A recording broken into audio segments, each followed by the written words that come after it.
What's up, everybody? Welcome back to Watchworthy. I'm your co-host, Miss Christy. And this your boy, Brother Ash. Thank you, babe. We are back with another hip-hop themed episode, if you couldn't tell. This week, we're talking about the 3-part docuseries that aired on Peacock. It just came out, so this is a 2024 docuseries. It's titled Kings from Queens, the RUN DMC Story. So you know we had to do this one because RUN DMC, they're like hip-hop legends. We are two hip-hop heads, so as soon as I saw it, I was like, oop, that's the one we're gonna watch next. And it's Black History Month, so why not, talk about some pioneers in the hip-hop genre.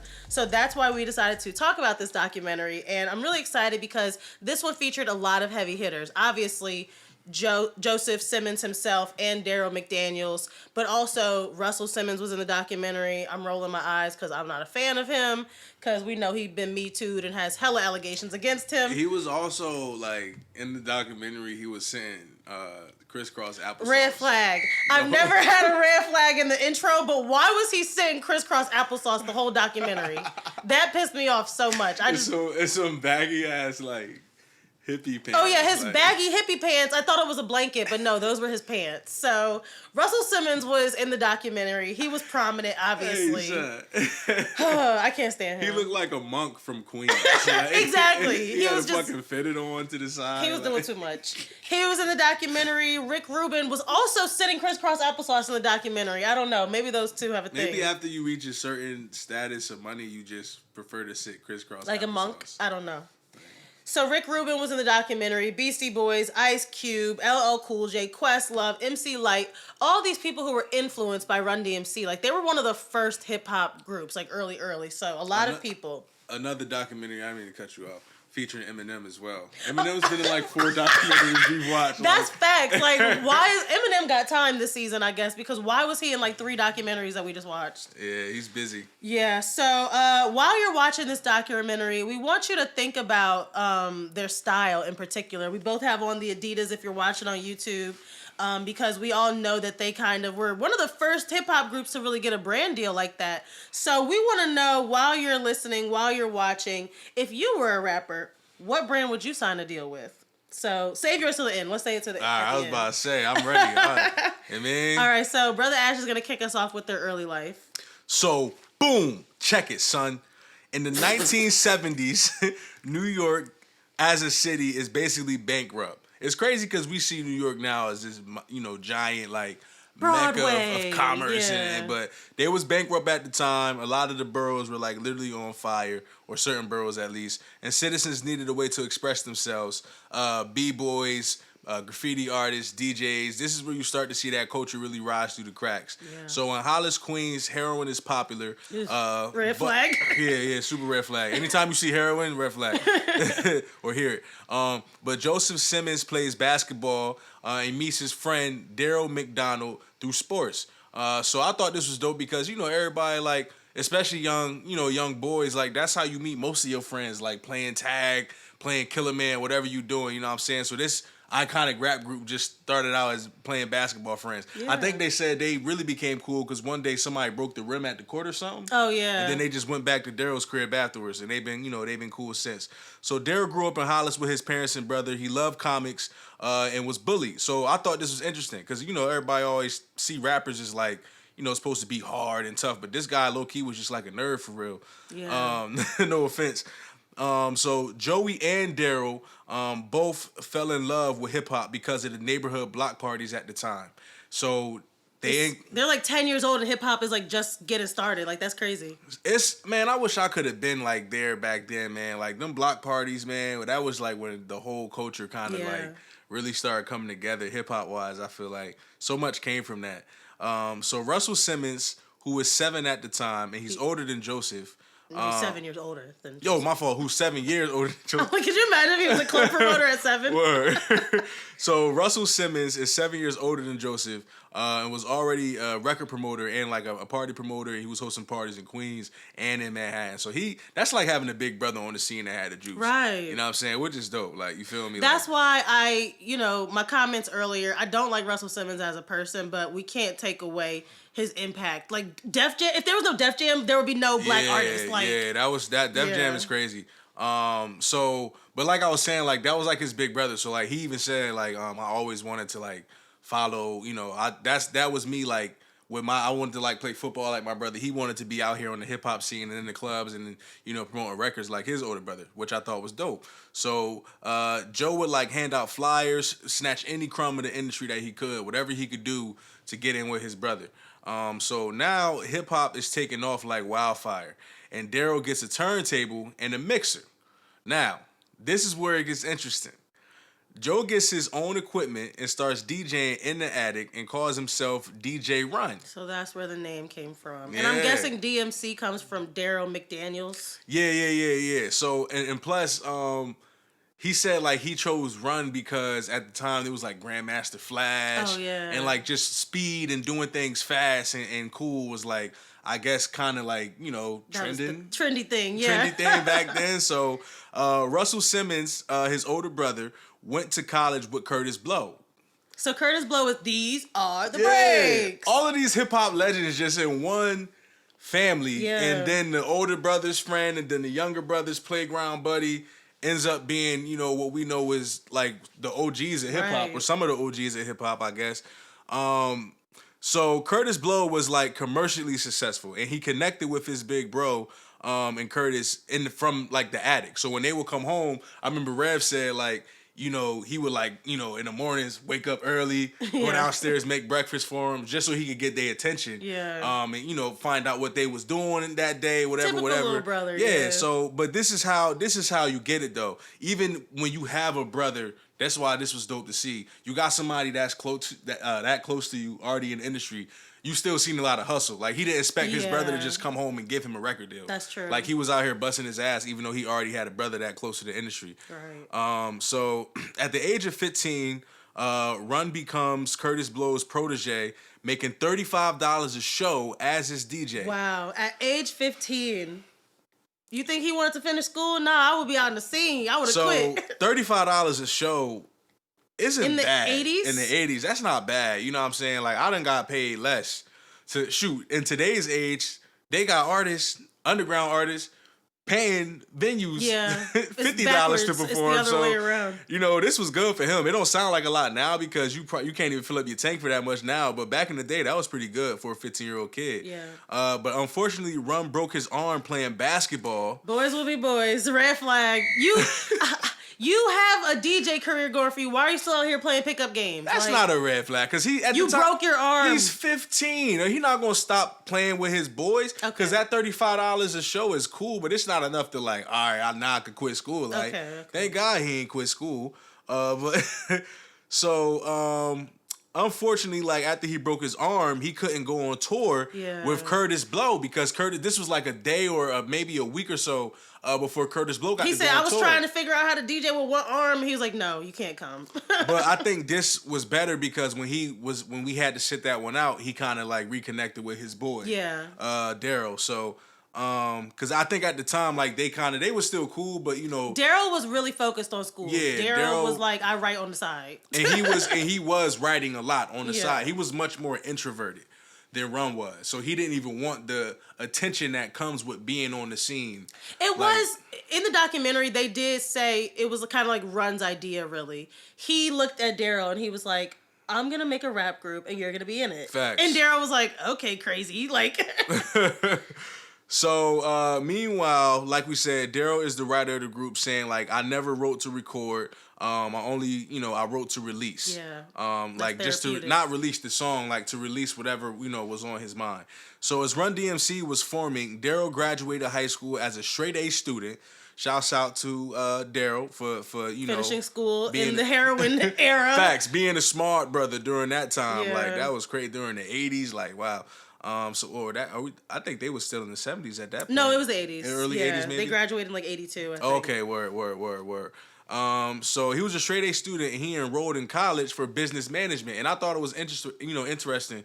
He was talking about his college experience, like, because he got such good grades. He got some money from some schools, and the school he chose, St. John's, was in, I think it was the closest in proximity. So he felt like he could still be, close enough to pursue both.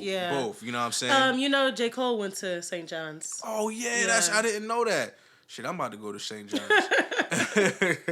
So the two worked together with producer Larry Smith, who worked with Curtis Blow and Orange Crush. That's huge. So like you said, it wasn't like Russell was handing his brother a record deal, but he was making good connections for him. Yeah. And eventually they all, it paid off in the end. So it was Profile Records, which was white owned. And I'm not going to say red flag because we can't gatekeep hip hop, but we do need some white allies sometimes because they be having the money. So yeah, but the thing is though, Profile Records is a record label. Yeah. You know what I mean? And especially during that time, most record labels are owned by white men, especially during this time. So like, what was going on is these labels are trying to find ways to get ahead of other labels. Mm-hmm. So hip hop being like the up and coming trend, their guys are like, how can we find like the next big thing in hip hop so that now we have the biggest hip hop act to add to another layer of our label, of our rock artists, our blues artists, whatever they had going on. So even though it was white owned, like that's just how the industry was. So they had to get in where they could. Yeah. They didn't have the luxury that we have now. Like you could probably rattle off a bunch of artists that started off as artists and then ended up owning their own labels. Mm-hmm. So things are different now, but it's because they went through this back then. So yeah, Profile Records, it bought up Run DMC's first single, Sucker MC. This is so like 80s rap, like, I go to school because I am cool. Like, yeah. And this is 1983, and it broke barriers because it was only break beats. Like, so it that wasn't was new for the genre. Yeah, it was low key like drums. Like, they was like just drums, kind of like they was saying like, oh, like we thought like most studio sessions, like, all right, where we gonna put the keys, where we gonna put the bass. This is just tap, tap, tap, just all drums, heavy drums. So the group is getting bigger through word of mouth, and then boom boxes hit the scene. That was crazy. Like, think about the fact that you couldn't take music with you before. You had to had a joint like. You had to have your radio like in your room. Ain't this pillow cool, y'all? That's for the YouTube people that watch. The group is getting bigger through the word of mouth. So then Chuck D from Public Enemy, who was playing Run DMC's It's Like That and Sucker MCs all summer, and this was like the same summer of 1983, and now the group started getting national popularity. Yeah, so it, like you said, the whole hip hop scene is so big but so small at the same time. Yeah. Because how is it Chuck D of all people that plays y'all song on the radio? Well, they was already in cahoots with cooking bacon for my guy Curtis Blow. So like, you know what I'm saying? Like, I feel like at every point of their career, they was only a few steps away from and like you said, Darryl is literally still taking college classes, but like hopping the train to go to the studio in Manhattan every night. So I remember him telling the story about how he was just in his crib one day, writing a song or something, and Run called him and was like, "Hey, come outside." And it was just a Cadillac, and it was like. Oh yeah, he was like, "We're going to the studio," and he was like, "I gotta get home by curfew." Like he was kind of the nerdy one, like. So as soon as they realized that they are doing well and they're going to have to perform these songs live, they needed a DJ. Technically, before Jam Master Jay, they had another DJ, but he didn't really last long, so they just replaced him. And the group is really becomes Run DMC with the addition of Jam Master Jay. So his real name's Jason Mizell. He became their DJ, and their first performance song was Here We Go. Like, here we go, yeah. Like, that's when rappers realized we have to become performers. We have to also put dance moves to this. So that was kind of like new for them. But let's talk a little bit about Jason. Jam Master Jay, and again, like Brother Ash said, they're kind of just playing off of other people's names, like Grandmaster Flash, Grandmaster Cash. So Darryl was the one like, you're going to be Jam Master Jay. He's like, okay, sounds good. He really was like that neighborhood leader. He brought that street cred to the group. Yeah. Like, unequivocally, everybody in the documentary said that Run DMC swag came from him. Word. Everything down to the shell top Adidas with no shoestrings, because apparently that was a thing from jail that niggas from the street was bringing back from jail. Yeah. So the shell tops with no shoestrings, the Dookie rope chains, the Kango hats, everything was like his actual street style, and then Joe and Darryl kind of bit off of that. So let's be clear about who invented that style. You know what's crazy? Like, I don't know if I like seen it subliminally as a kid, but I remember one time I was trying some shoes on, and I had took the shoelaces out because I was thinking about like swapping them out with a different color or something when I was a kid. And I'm looking at the shoes with no shoelaces. I'm like, damn. First of all, this is mad comfortable. Like, I feel like I'm in, like, slides right now. They're flopping off. Yeah, but I'm like, you can't really do much with them, like, if you try to run or something. But, like, I'm looking at them, I'm like, yeah, these look kind of cool. But, like, this is never fast. This is never fast. Like, but apparently that was a whole style. That was a whole thing. That's a red flag to me. I'm sorry. I'm not running around with no shoelaces. The fact that it came from jail culture is probably a red flag. But a lot of things in hip-hop, unfortunately, did come from jail culture. You're right. So, even to this day. Yeah, so everybody at that time, let's get back to the music. They were sampling funk, disco, jazz. But as we said, Darryl had that like inquisitive mind. He wanted to give them a different sound. And that's really how what we call rock box was born. It's like the beatbox rock sound. Yeah. I don't know, but you know, if you know Run DMC, that's that rock sound that they had. Like, walk this way. So we'll get to that. And so MTV at the time, another documentary where MTV is not playing black folks. I'm tired of them. Facts. Red flag. MTV wasn't playing black people, but Run DMC kind of became like the one hip hop group they would play. So that right there, that's another checklist. If we're talking about first, if we're talking about barriers they broke, they were one of those first groups to break the MTV barrier. And so I love how they just talked about how the group really remained authentic throughout their whole tenure. They really remained themselves. They were just two, like we said, they were from two-parent households. They weren't no kids from the street selling drugs or anything. Yeah. I think Jason might have had a hand in some of that stuff, but again, they were all good-hearted people, and they stayed to themselves. And this was a time where people still weren't understanding hip-hop. Yeah. So people literally were asking them, like, so what are you guys going to do after rap is done? And they're like, what? They're like, what? There is no after rap. Yeah. Like, rap is here to stay. Facts. And people literally just thought it was a passing fad. So red flag to those people. They just went at it like, if people are going to watch talk shows and you know, sitcoms and other forms of entertainment, why would they stop watching and supporting and listening to rap? Yeah. Which to me makes perfect sense. But like, yeah, back then rap was still so new and it was still discredited by so many people. Right. I think the Beastie Boys even said their parents, like, you know, when they was coming up, because like even like rock groups looked up to Run DMC. Yeah. So they said like their parents wouldn't recognize it as real music, but the simplicity and rawness of it was what everybody wanted out of music. So that's like why hip hop never died and it never will.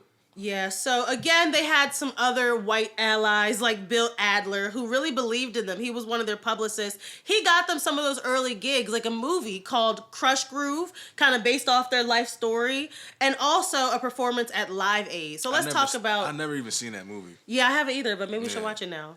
I think it's just so dope because didn't we say that Little Richard or somebody else had a movie that helped their career? Yeah. Dolly Parton had a movie that helped her career. So it's just awesome when you have people who believe in you and who are helping you get gigs, especially with the Live Aid gig, because this is the 80s, so I believe this was for what? For AIDS or for sickle cell, something like that. It was a charity event. And this was hosted in Philly, yet there were no black artists on the set list. Red flag. Facts.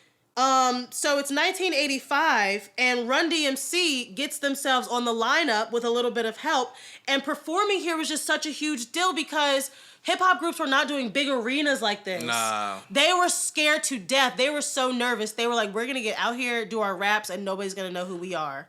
They was at the Link. I don't even know if it was the Link It looked back like then, it, but yeah. they were like, it was a stadium. Thousands, not even an arena. thousands.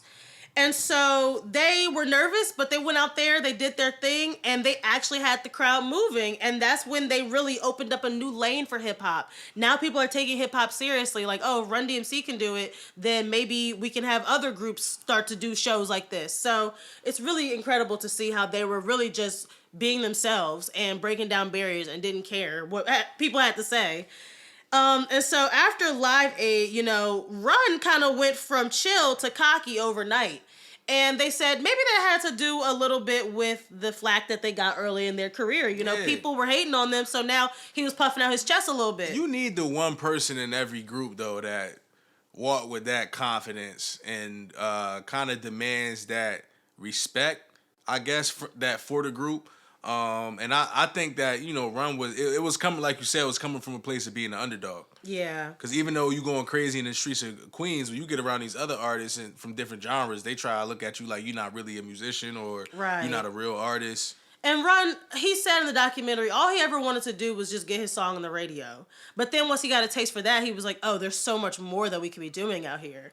So he really was the most aggressive and talkative and funny one of the group that they said in the documentary. Meanwhile, Darryl, he had a very demanding rap voice, but as Brotha Ash said, he was a little more shy. He really didn't like the fame. He found more joy in writing and recording. Yeah. And also, Jason, Jam Master Jay, he had his own life going on. I think he was the first to be married with kids out of the group. So he really was just all about the music. And he did so much with DJing. They said he kind of went from like a 6 to 10 while being in Run DMC. Like he was an DJ, but then he really grew. So it was great to see. So Russell Simmons, this is where things really kick up when they meet Rick Rubin, another white guy. But we know Rick Rubin in the industry. Like he is just a legend in his own right. So once Russell Simmons met Rick Rubin, he met him through Jazzy J, actually. Rick kind of one-upped their current producer at the time, Larry Smith, because he was really doing things to song structure and shit that other people weren't doing. Like, remember when hip-hop songs were like 15 minutes long? Yeah. Now he was like giving them different, formats. So he kind of became their de facto producer at that time.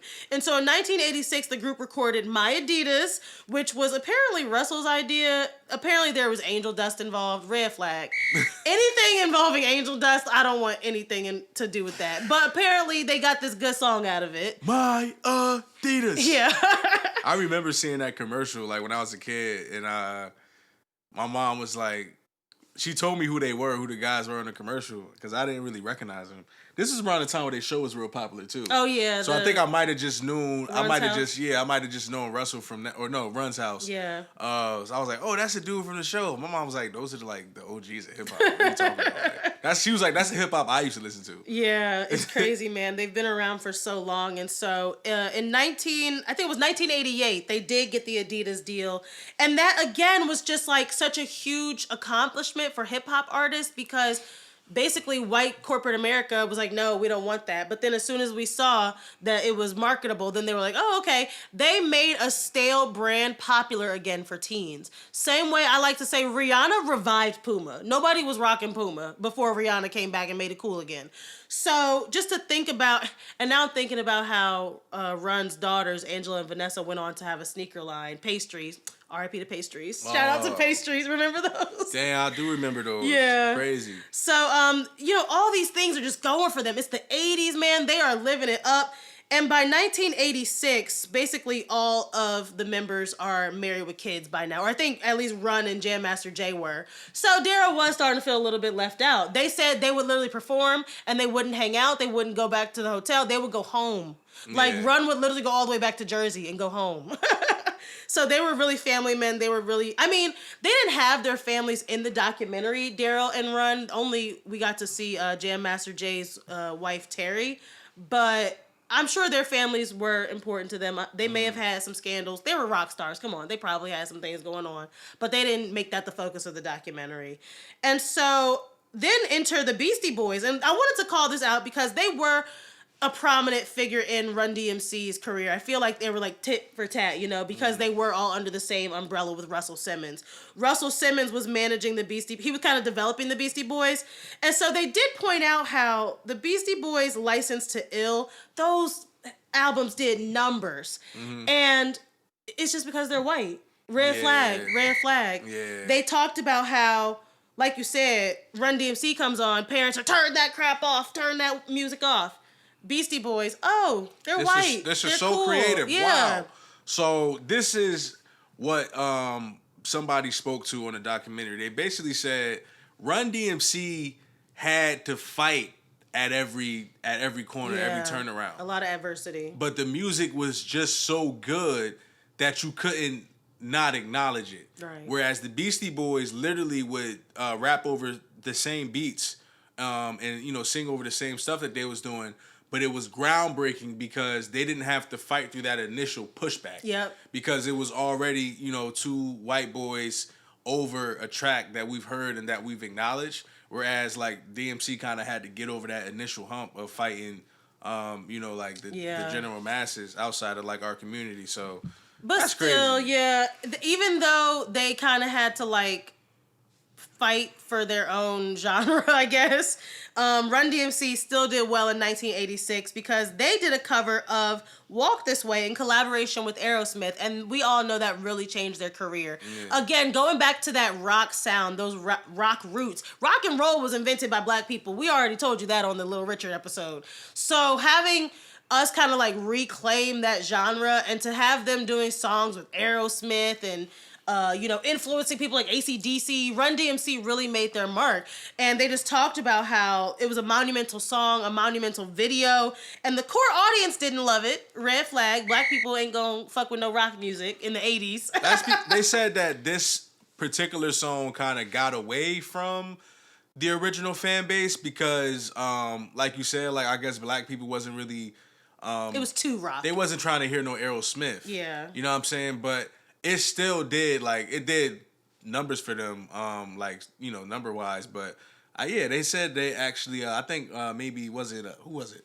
I think Russell actually mentioned that he think that was kind of like the beginning of their decline in their career. Yeah. Once they started making records like that, because I guess it was like, oh, how do we get present again? Okay, let's rap with these white boys. Yeah, so that's exactly what Russell said. Like, that was an inflection point in their career. As well as they did...